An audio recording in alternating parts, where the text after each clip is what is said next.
হঠাৎই মনটা খারাপ হয়ে গেল। সোনার লকেটটা ভেঙে গুড মর্নিং, আমি টিনা। এখন বাজে সকাল 6টা।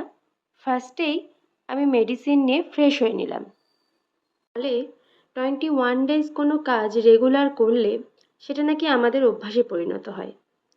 তাই আজ 21 ডেজ চ্যালেঞ্জ ব্লগিং স্টার্ট করলাম। সাথে থাকবেন, পাশে থাকবেন। এই গোলাপ চারাটা আমি ব্লাড ডোনেশন ক্যাম্প থেকে পেয়েছিলাম। আজ দুটো ফুল ফুটেছে, নয়নতারাও ফুটেছে। আজ গাছে ফুলগুলোকে দেখে মনে হচ্ছে যেন ফুলগুলো আমায় বলছে বেস্ট অফ লাক।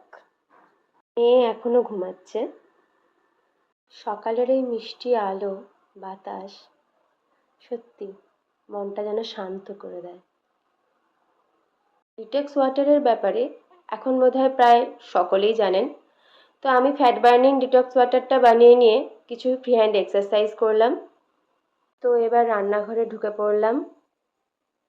দই কাতলা, পাঁচমিশালি তরকারি, ভাত রান্না কমপ্লিট। রান্না সারতে সারতে মেয়ে উঠে পড়েছে।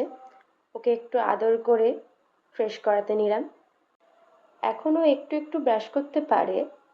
এরপর ওকে ফ্রেশ করে দিতেই ফুল দেখতে জানলায় উঠে পড়েছে।